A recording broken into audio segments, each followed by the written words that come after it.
ramai juga rupa-rupanya yang hebat apabila berada di medan ilmuwan sebegini, tapi sayang dan ralatnya bila jumpa balik semasa alumni meeting, alumni gathering, apa sajalah jumpa di mana-mana, tidak memperlihatkan bahawa 4 tahun, 5 tahun atau 6 tahun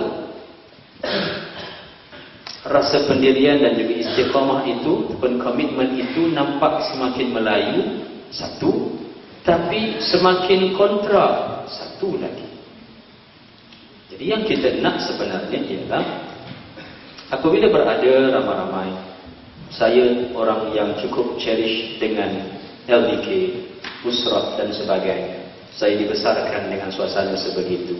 Saya melihat terlalu banyak rupa-rupanya perkara-perkara yang boleh dibawa 20 tahun, 30 tahun selepas belajar, hasil daripada kemanisan suasana tersebut. Pada pandangan saya melihat bahawa rakan-rakan sekalian, ruang ini seharusnya kita gunakan untuk mencari kekuatan. Cari kekuatan. Dan kekuatan itu tidak akan cukup kalau sekiranya tidak ada tujuan, niat dan matlamat yang betul. Tujuan, niat dan matlamat yang betul tidak akan cukup kalau sekiranya tidak ada semangat yang ditiupkan oleh diri sendiri dan orang-orang yang ada sekeliling kita. Ada orang dia ada kekuatan, kelebihan, kemampuan, keupayaan, kepakaran dalam satu-satu bidang. Tapi oleh kerana dia tidak mempunyai matlamat dan niat yang betul, maka dia tak dapat nak perform semasa dan selepas belajar. Ada orang yang mempunyai kelebihan, dia ada dan niatnya betul, tapi semangat itu hilang dan turun selepas belajar ataupun selepas program-program sebegini, maka dia pun tidak akan sampai ke mana. Mempertahankan benar lebih sukar dan jauh lebih hebat daripada mencipta atau mendapatkan. Kita dapat ilmu di sini, kita dapat kekuatan, pertahankan dia dengan matlamat dan tujuan, dan tiupkan lagi semangat-semangat yang ada. Mereka yang hanya semangat sahaja tapi tidak didasari dengan tujuan yang betul dan tidak ada kemampuan, juga tidak ke mana. Mereka perlukan tim, mereka perlukan sokongan, pasukan dan sebagainya. Oleh itu mana-mana satu ini perlu untuk kita berikan pemberatan yang tertentu. Alhamdulillah, saya lihat kesemuanya ada 3 perkara ini. Diharapkan ianya berterusan bila anda balik ke tempat masing-masing. Pastikan ada penerusan daripada sudut kekuatan dan juga tujuan itu perlu jelas dan betul.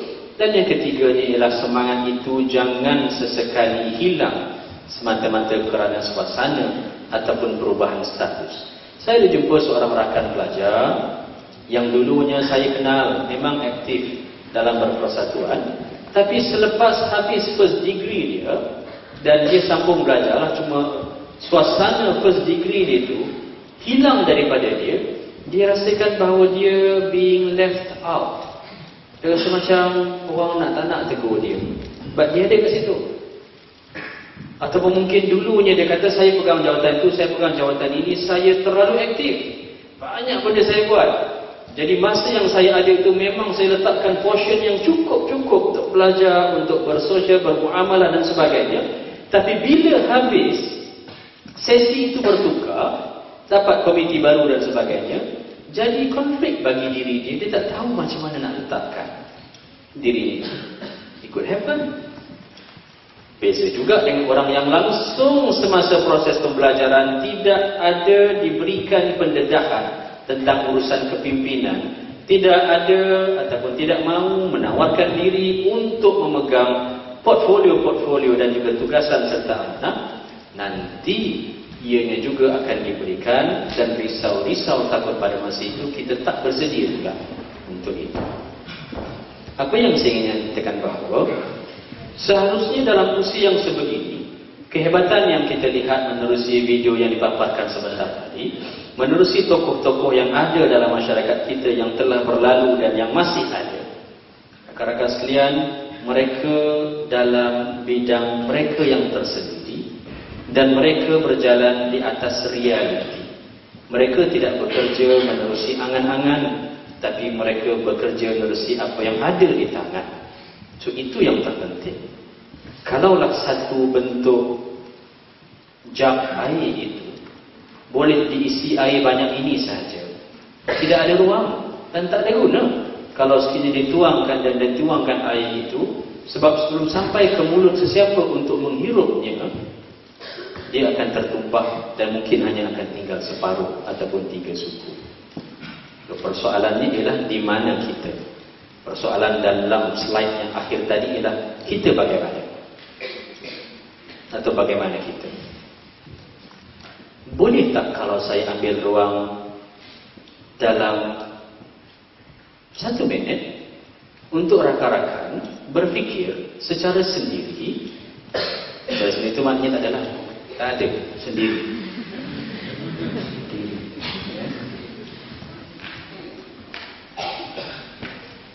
Cuma nyatakan kepada saya tak tengok yang orang-orang tadi itu, tak apa. Agak-agaknya lah pada perkiraan anda lagi 10 tahun. Anda bagaimana? 10 tahun. 2018. Saya tahu dah kahwin. Bukan nak tanya pasal dah kahwin. Jangan cuma dari 2009 pun nanti dah kahwin. Anyway, selain daripada kahwin, buangkan pasal kahwin-kahwin ni. Nanti lu buang lu mereka yang dah kahwin. 10 tahun akan datang, rakan-rakan, 1 minit dari sekarang.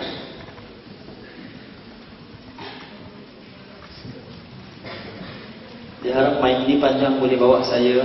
Boleh pakai ini. Boleh kan? Oh, boleh pakai yang tu. Okey. Nah, pegang saya Pak. Anda penjawab soalan pertama kejap lagi.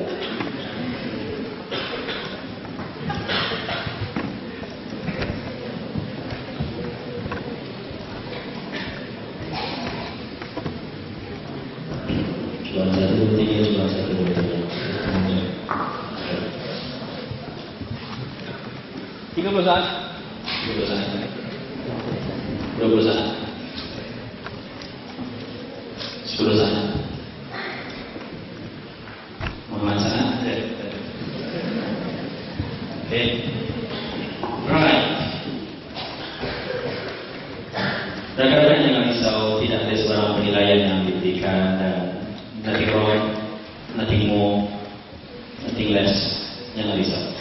Anyway, boleh saya minta respon yang pertama secara suka rela, suka paksa. Saya pernah sebutkan banyak kali perkara pertama dan perkara yang paling sukar di unit ini bukan buat kerja yang paling sukar, tapi menjadi volunteer.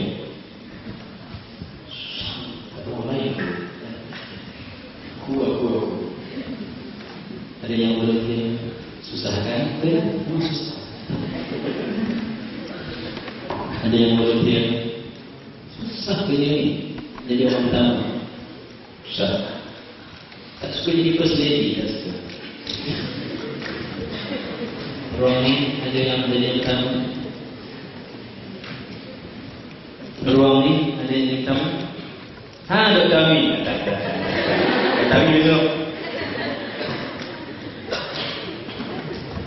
Ruang ni ada yang pertama. Suryo.